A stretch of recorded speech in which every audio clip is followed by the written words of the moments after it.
Coming up on the Q30 Newscast, why can't Quinnipiac students use Uber on campus? And Quinnipiac students were running around campus for a cause. Plus, a look inside why Quinnipiac students are raving about a new facility on campus. All this and more on the Q30 Newscast. Live from the Ed McMahon Center, this is the Q30 News Nightcast.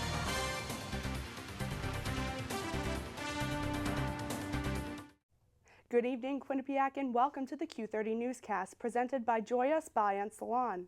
I'm Nikki Dirico. And I'm Ayah Galal. A new transportation app is causing quite the debate here at Quinnipiac. Matt Sharp has the latest. The car service Uber is becoming increasingly more popular at Quinnipiac.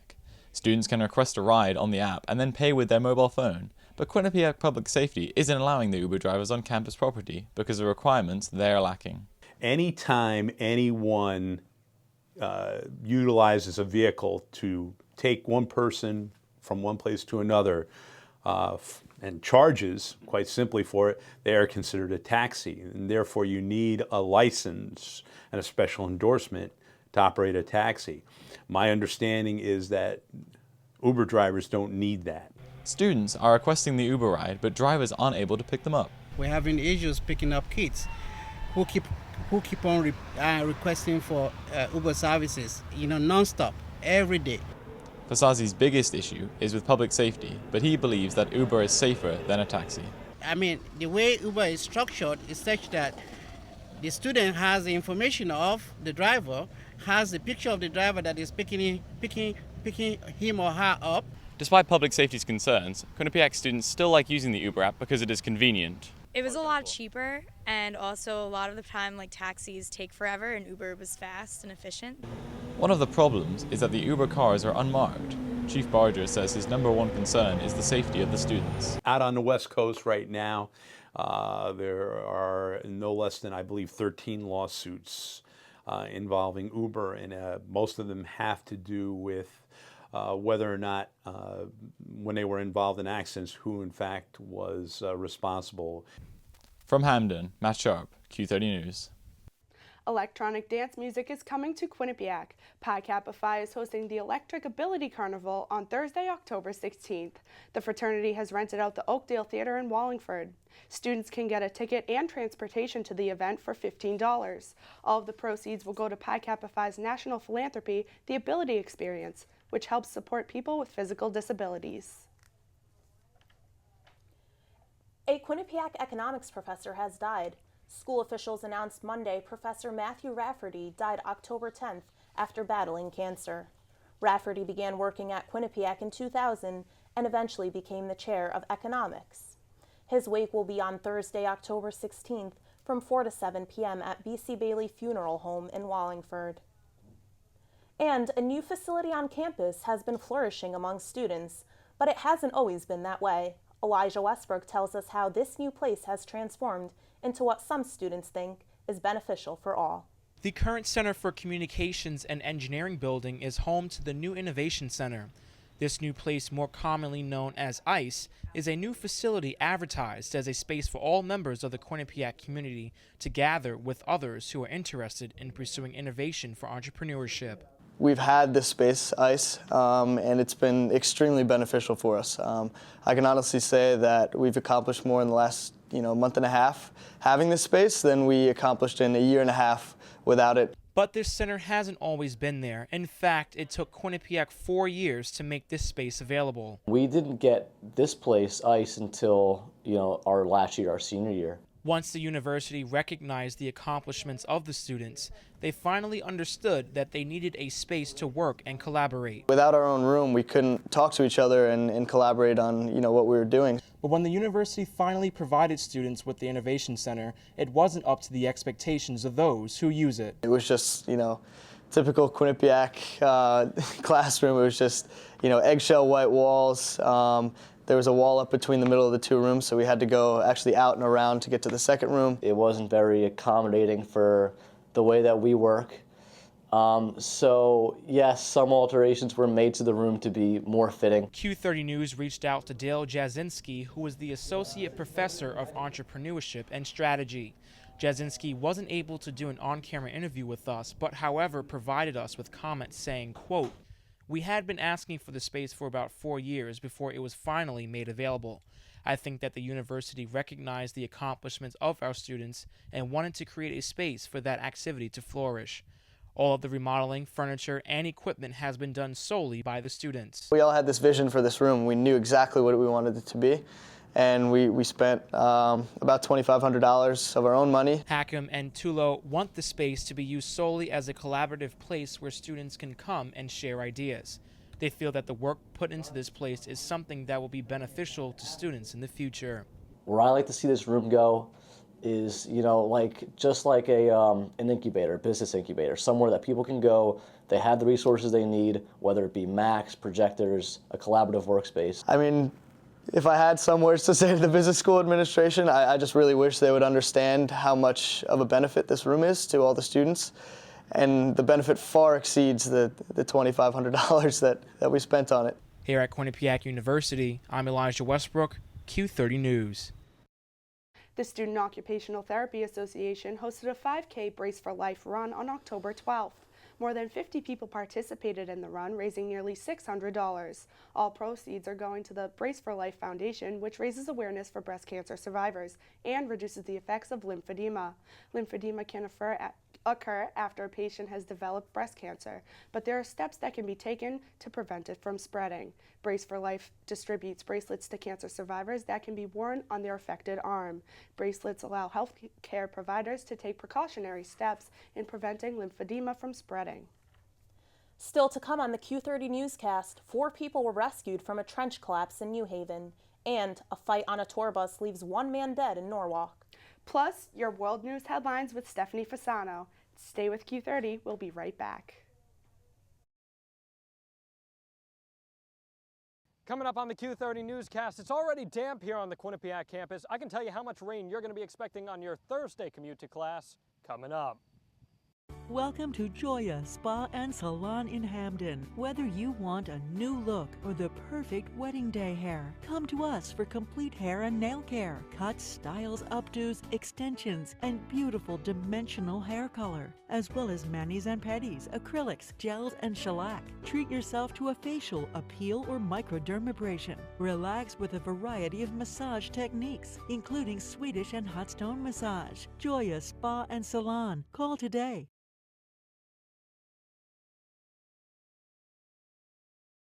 The Bobcat Shop, located at 1010 Sherman Avenue in Hamden. Your #1 choice for Bobcat merchandise.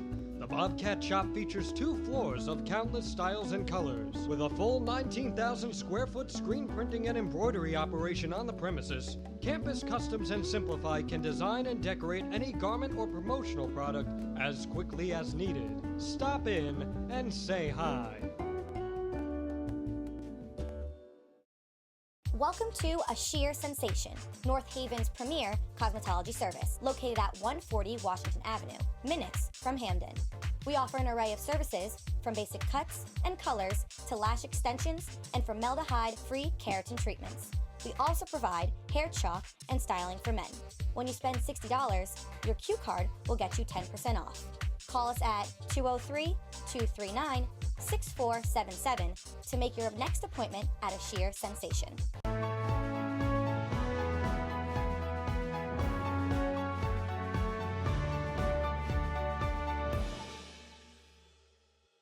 The Q30 Newscast is presented by Joya Spa and Salon. For more information, visit www.joyadayspa.com. The Southern Connecticut State University campus experienced a bit of a roadblock Tuesday morning, closing down Wintergreen Avenue for nearly 90 minutes. 4 men were pulled from a trench after it collapsed in New Haven around 9:30 a.m. New Haven Mayor Tony Harp said the men were at work installing a water line when the accident happened. 3 victims were able to free themselves, but the 4th victim needed to be rescued. All the men were taken to the hospital with non-life-threatening injuries. The New Haven Fire Department was on the scene and secured the location before reopening Wintergreen Avenue at 11 a.m. The cause of the collapse is still under investigation. A Connecticut state trooper shot and killed a man who stabbed 2 people. and fought a third person on a tour bus. In Norwalk Tuesday night, the bus was traveling from New York City to a Connecticut casino when the fight broke out. While those on board called 911, the bus driver pulled into a construction site on I-95 to flag down a state trooper. The trooper ordered the suspect to drop his knife and stop fighting, but the suspect refused and began to charge the officer. The officer then opened fire, wounding both the suspect and the man he was fighting. The suspect and 3 injured passengers were all brought to the hospital, where the suspect was pronounced dead. A recent study finds the United States has lower life expectancies than high-income countries, despite spending the most on healthcare. Sarah Bernstein has more. Questions about poor health can typically be answered with bad eating habits and not working out. But some may suggest the healthcare system is partially to blame. Personal trainer and nutrition expert Dallas Argueso says part of the problem is the U.S. healthcare system is set up to take care of a health problem after it has already happened. The United States has some of the highest rates of utilization of medical resources, which would be things like unnecessary tests that are done that are driving up healthcare costs without actually increasing the quality of healthcare. So how much is actually spent on healthcare? According to a 2014 study by Harvard and the London School of Economics, the United States spends 17.9% of its gross domestic product on healthcare, which is more than what any other country spends. Research showed U.S. lifespans are shorter, infant mortality rates are higher, mental health is poorer, and obesity is more common. While experts say poor nutrition and lack of exercise does contribute to the low life expectancies in the U.S., Dr. Kenty Drain says it's the social inequality. If you're at the bottom, your labor policies are relatively weak in terms of protecting you, and so you're not allowed to take sick time, you're not allowed to take time off to take care of your own sick family members, and so you're going to have probably increased stress, and you're also going to have less time to actually take care of your health when you need to. Dr. Kenty Drain has focused her research in the sociology field on social stratification and social class inequality. She says the upper class have less to worry about when taking care of their health. People who are enjoying privilege in this society, who have wealth, assets, firm health insurance policies with their companies, who have labor policies at their companies that permit them time off for parental leave as well as sick leaves, I think it can make a big difference. But Argueso says you don't have to have a lot of money to be able to live a healthy lifestyle. Frozen and canned foods go a long way. You know, there is this misconception that they're not as healthy because they're not fresh. But in reality, they end up being fresher. From Hamden, Sarah Bernstein, Q30 News. Tensions continue to rise in the Middle East, and Ebola is spreading. Here's Stephanie Fasano with the latest headlines from around the world.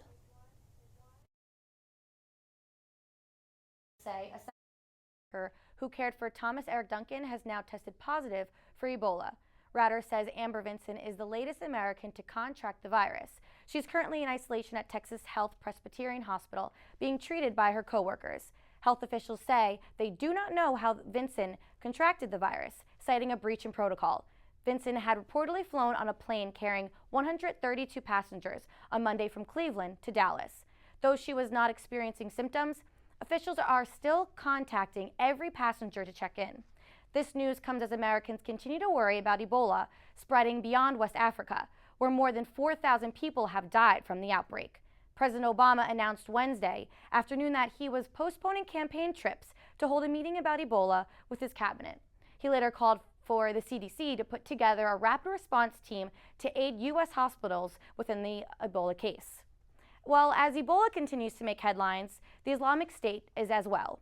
ISIS continues to advance in Iraq, capturing more territory in the Anbar province.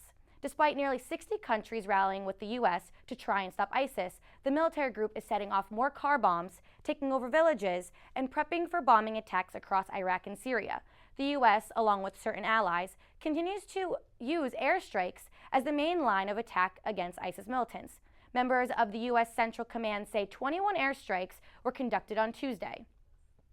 Protests in Hong Kong are still underway as thousands of demonstrators fight for a greater say in who leads the region. A new video reportedly shows Hong Kong police officers dressed in plain clothing beating a protester in a dark corner. The alleged incident is the newest complaint among many others against Hong Kong law enforcement.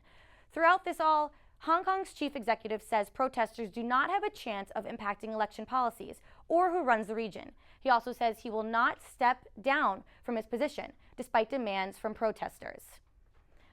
General Motors is recalling nearly 2 million more vehicles in a series of 3 new recalls. The news means GM has officially recalled more than 30 million vehicles in 2014. This latest recall targets cars sold in Japan that need brake systems and possible fuel leaks fixed. Also on the list are Lexus model cars made between 2005 and 2010 that were sold in the U.S. and may have a fuel delivery pipe problem. And for Americans, some good news is coming from the gas pump. The nationwide average for a gallon of gasoline is currently $3.19, which is already a low, but experts say that number could drop below $3 later this year, which would be the lowest it's been in 4 years. Gas prices are falling because the U.S. is increasing oil production in America and Saudi Arabia. But if you're looking for a fast deal, you can head to Missouri, South Carolina, or Oklahoma, where it's currently $2.60 for a gallon. That's it over here at World News. Back to you guys at the desk. When we return to the Q30 Newscast, the top headlines in entertainment news. And a look at the weather with Jon Alba. Jon? You probably didn't need your jacket on Wednesday, but I'll tell you what, you're gonna need it next week. Find out more about all the temperatures in our 7-day forecast coming up. Wake up, Quinnipiac! It's the morning after! Hey! Come on, guys, it's time for TMA! Let's go!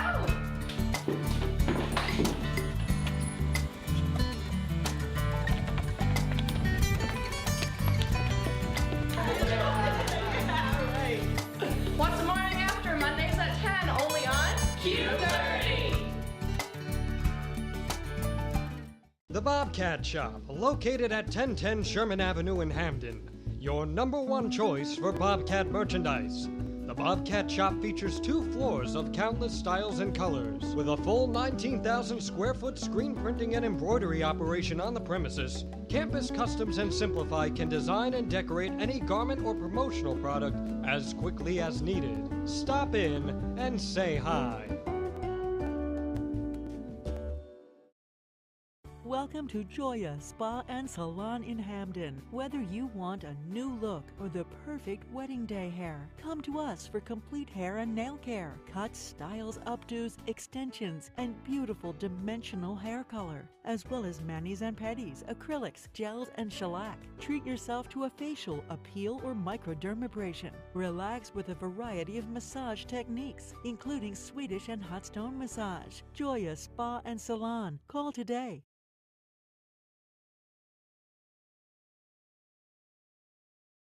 The quad is already starting to get nice and damp, and that's only a foretelling of what's actually ahead. So we're going to take a look at what's been going on around the country before I tell you what you're going to be experiencing tomorrow, and you're not going to like it too much. So let's take a look at what's going around the United States of America. And today, we saw the upper 60s, lower 70s. This weather can't decide if it actually wants to be summer or fall. Well, I promise you soon that is going to be changing. You see New York and Boston hovering around 73 and 75 degrees or so. And moving on to today's temperatures, New Haven around 68 degrees. The rest of Connecticut obviously showing that as well.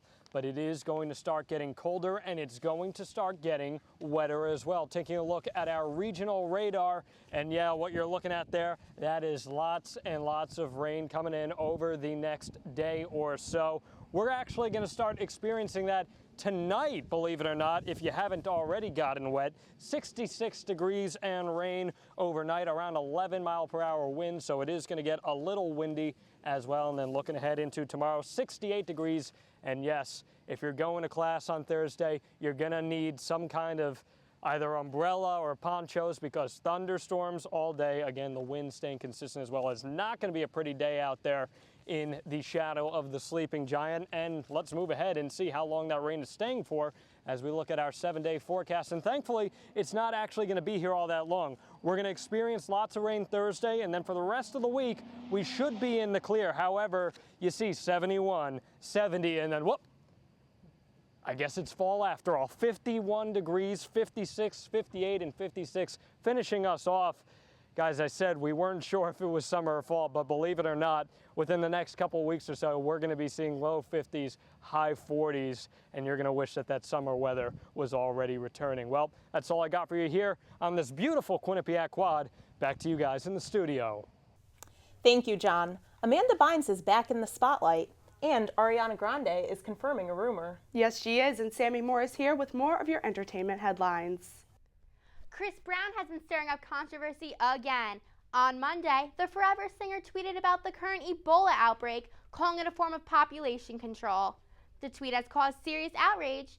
Fans have been mocking the 25-year-old star about the tweet, saying that music and medicine are two different fields. The tweet has not been deleted. Amanda Bynes also caused controversy over Twitter this week. Bynes took to Twitter to share sexual abuse allegations about her father. After the allegations went up online, Bynes' mother released a statement saying the reports are false. Bynes is currently checked into La Encinas Hospital in Pasadena. The former Amanda Show star is expected to be released next week. And it seems as though Teresa Giudice will have to be a housewife away from home starting in January. The Real Housewives of New Jersey star has been sentenced to 15 months in jail beginning January 5th of 2015 for fraud.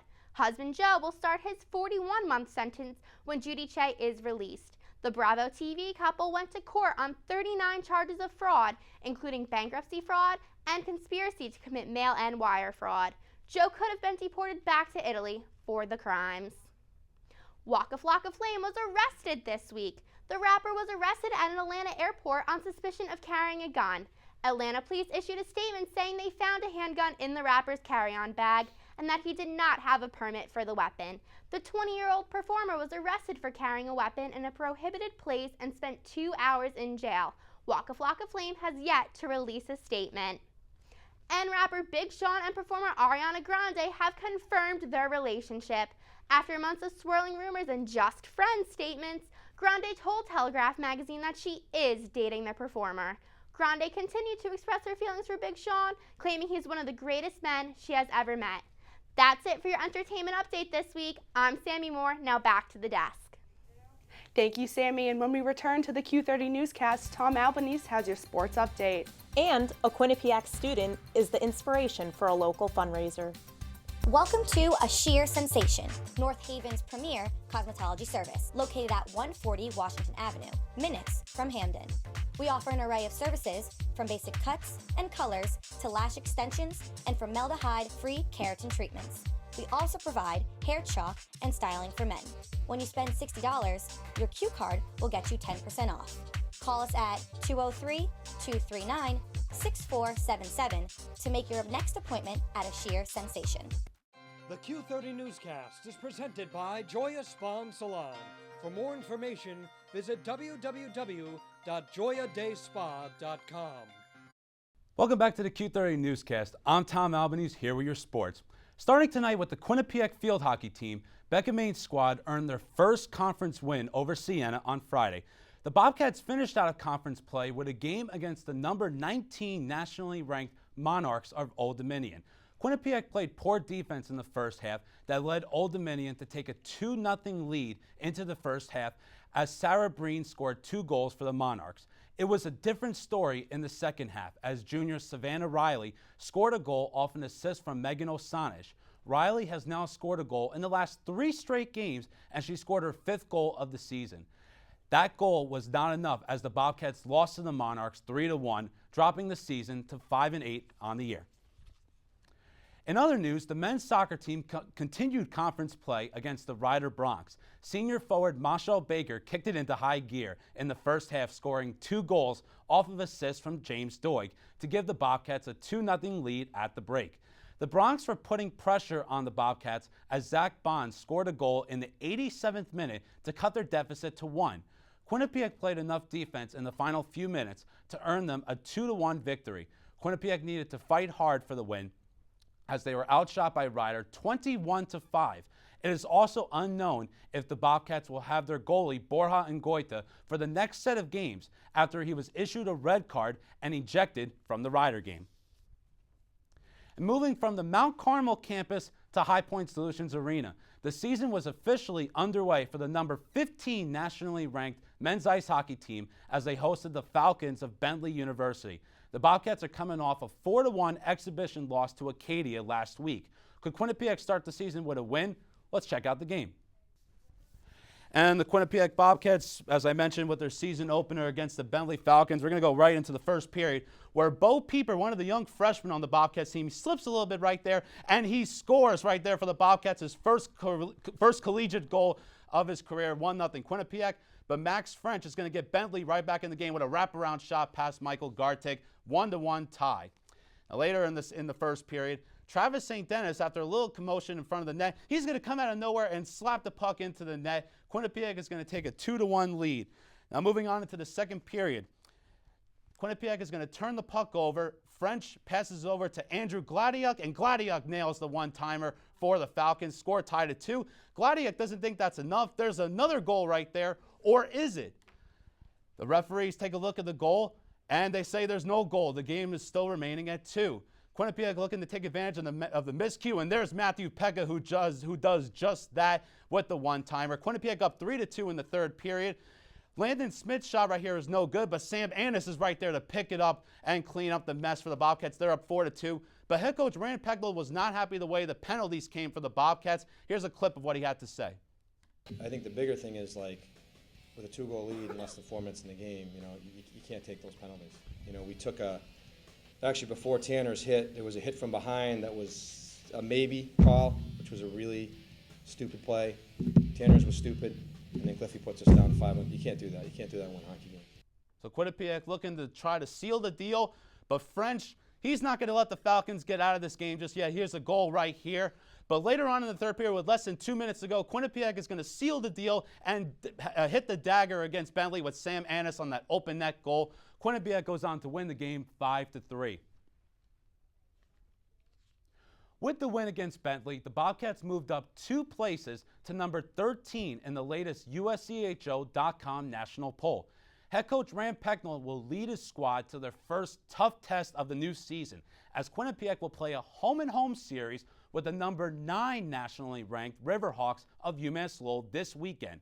Quinnipiac will be playing in Massachusetts on Friday night and then playing in Hamden on Saturday night. And both of the cross-country teams were featured with a player who won an award today. Brendan Copley from the men's team and Tracy Campbell from the women each took home MAC Cross Country Runner of the Week awards. Copley led the Bobcats with a 13th place finish at the New England Championships over the weekend. He also headlined the Bobcats at the Paul Short Invitational, finishing in 16th out of the 341 competitors in the race. Campbell took home the same award for the women's team. On a rainy day at the New England Championships, she finished in 23rd for her best career finish at this event.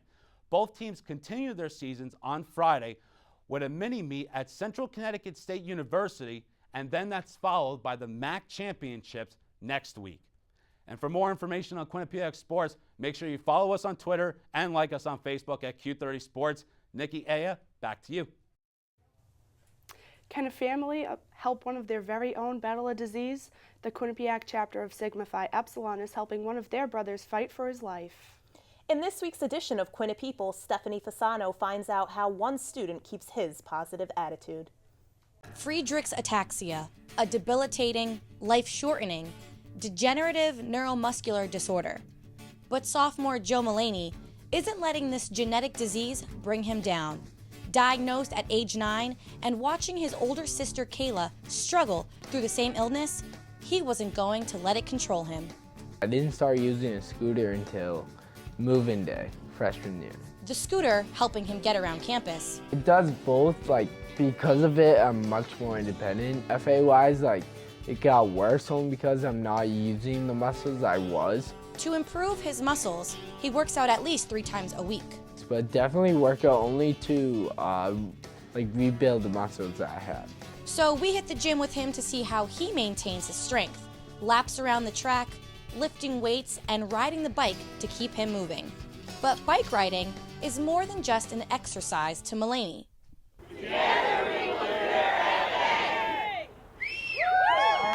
Ride-ataxia, a 10-mile bike ride to raise awareness for the FA Research Alliance. My friend Matt Blumenthal, he knew at FA and he saw like there were all these achievements coming out and all that, but like no cure, and he wanted to help out any way he could, so he found a ride, and then he was like, that was really cool. We raised a ton of money doing that, so he decided, or he wanted to bring it back to Quinnipiac. I signed up and I talked to Joey, got his consent, and then sent the link out to some of the guys, and within a week we raised $1,200. The two boys, along with their fraternity, contacted FARA fundraising advisor Mary Caruso.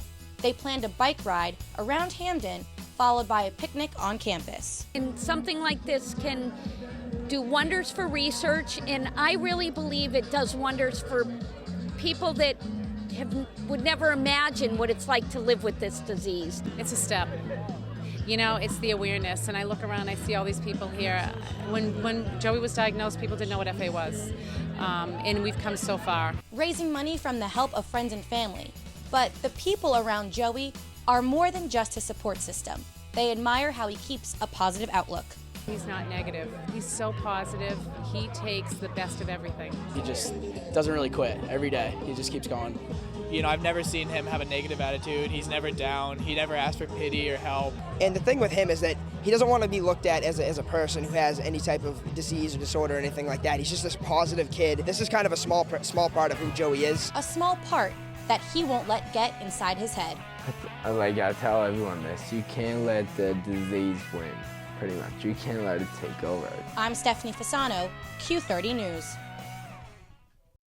The FA Research Alliance raised more than $28,000 this weekend, and they're still counting. And that'll do it for this week's edition of the Q30 Newscast. Stay connected with our news team throughout the rest of the week by visiting our Facebook page and following us on Twitter at Q30 News. And be on the lookout for a new Q30 News Department project, the Q30 News Weekly Digest, which airs this Friday. Thank you for watching and have a good night.